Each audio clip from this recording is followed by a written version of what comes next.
Hello, bienvenue dans ces cours. On va voir comment créer un tenant. La création, vous allez voir, c'est vraiment très simple. Je vais juste aller sur le tab tenant. Et dans le tab tenant, vous avez la partie All Tenant qui m'affiche un peu tous les tenants qui sont là. Je vais expliquer tout à l'heure. Et ensuite, vous avez la partie Add Tenant. Donc, je vais cliquer sur Add Tenant. Et dans Add Tenant, je vais écrire mon tenant que je vais créer qui s'appelle Contoso. Donc, je mets Contoso prod. Ok, je viens de créer mon tenant de prod. Je vais désactiver ce truc-là. Je vous dirai pourquoi. Ensuite, je mets Submit. Et une fois que je fais ça, mon tenant vient d'être créé. Voilà. Je viens de finir de créer mon tenant. C'était assez simple. Maintenant, qu'est-ce que veut dire déjà tenant? Pourquoi est-ce que je crée un tenant? Alors, ce que vous devez savoir, c'est que dans ACI, il y a une logique vraiment à suivre pour pouvoir comprendre pourquoi je commence par créer un tenant. En fait, dans ACI, vous avez la partie physique que je vais dessiner ici. Cette partie physique, c'est ça qu'on appelle aussi la fabrique. Donc, c'est là où vous avez ici des lifts et puis ici des spines. Ça, c'est votre réseau physique. OK?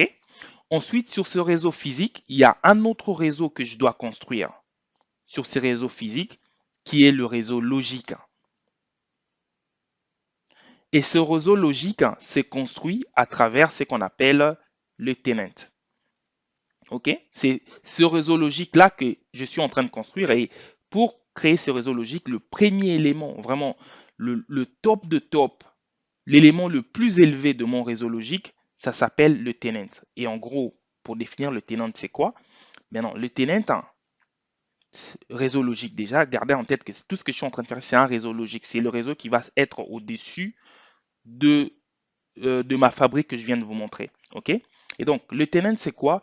Le tenant, c'est une répartition logique du réseau. Et à chaque fois que vous allez créer un tenant, vous allez être en train de créer un réseau logique complètement séparé des autres réseaux. Par exemple, là, j'ai un tenant 1, j'ai un tenant 2.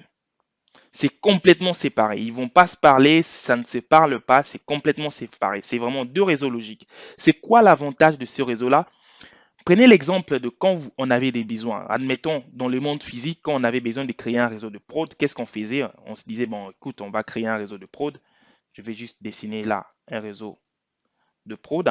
C'est qu'on faisait, on va créer un réseau où on aura nos serveurs un peu en bas. Ensuite, on va dire, écoutez, ça c'est mon réseau de prod. Je vais avoir un réseau de développement. Qu'est-ce qui se passe? Le management va dire, il ne faut pas utiliser le réseau de prod pour aller mettre vos serveurs de développement.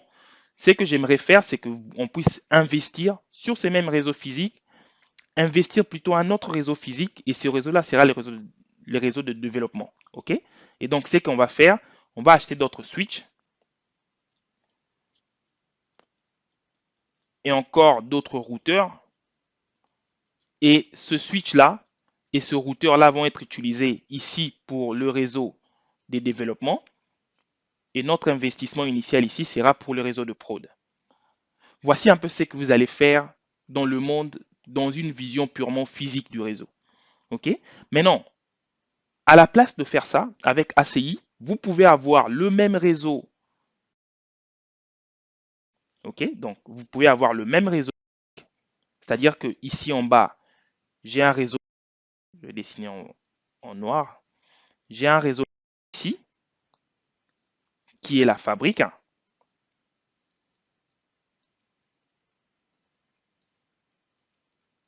OK?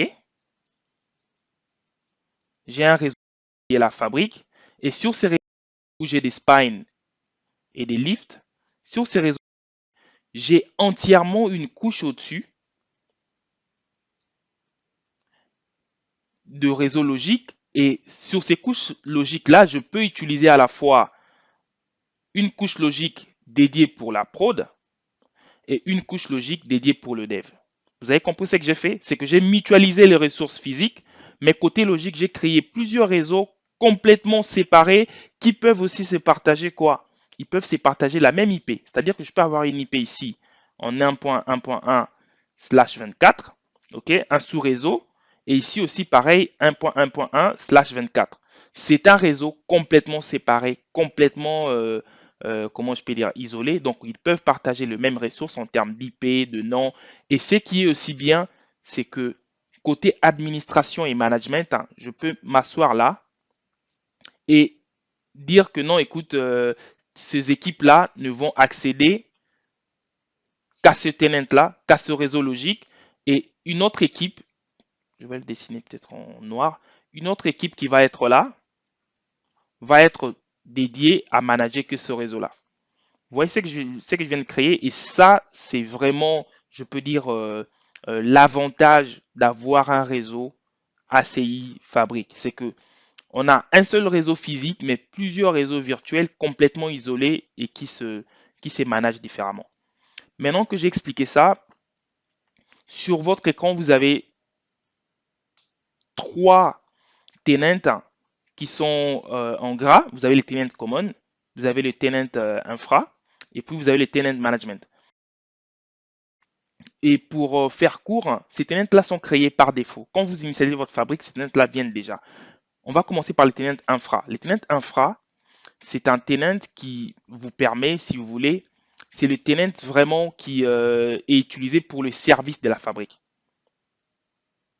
Ok, tout ce qui est ASAS de la fabrique, tout ce qui est Discovery de la fabrique, tout ce qui est MPBGP, c'est sur ces tenants-là que ces services-là sont activés et se reposent. Et c'est ce tenant-là qui soutient toute notre fabrique. Donc, c'est vraiment un tenant important. Ensuite, vous avez les tenants de management.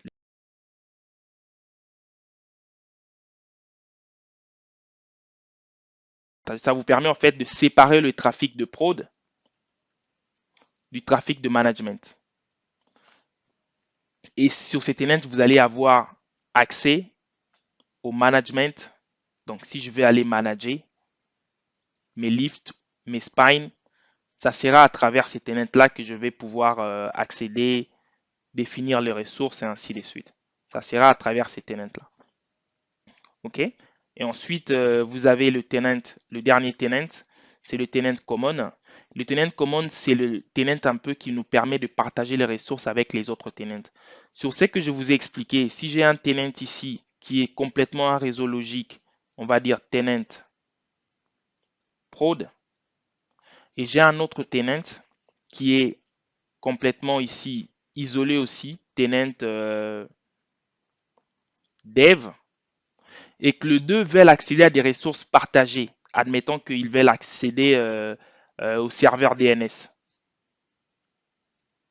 Je vais prendre ici serveur DNS. Alors, comme le serveur DNS est un serveur partagé entre ces deux ressources, donc il va être connecté. Ce serveur DNS, je ne peux pas le mettre ici parce que si je le mets là, l'autre ne va pas avoir accès à ça. Ben, ce que je vais faire, je vais mettre ces serveurs, désolé, ce que je vais faire, je vais mettre ces serveurs au niveau du tenant common. Et donc, vous aurez compris, le tenant common me permet de mettre là des ressources qui sont partagées. On va prendre l'exemple de DNS, mais il n'y a pas que DNS. Je peux aussi mettre là-bas Internet. Je peux aussi mettre du DHCP qui, qui peut être utilisé entre les deux tenants. Donc, le tenant common me permet en fait de partager les ressources avec les autres tenants. Voilà un peu l'ensemble de ce que vous devez savoir sur cette partie ici tenant. Hein. Et sans plus tarder, je vais ajouter peut-être un autre tenant. Hein. Donc j'ai un tenant prod. Je vais aller créer un deuxième tenant. Et ça, je vais l'appeler tenant dev. Donc Contoso. Et là, je vais dire "-dev". Donc là, je viens de créer un réseau logique complètement isolé de deux. Ils ne peuvent pas se parler. Et alors qu'ils utilisent un seul réseau physique. Et donc, je peux entrer dedans. Et quand j'entre dedans, par exemple, sur Contoso Dev, vous allez voir que sur Internet, vous pouvez aller créer des application profiles. On verra ça tout à l'heure. Vous pouvez aller créer du networking. Et la partie networking, vous avez du bridge domain, du VRF, de L3 out, et ainsi de suite. Ça, on le verra un peu plus tard. Merci.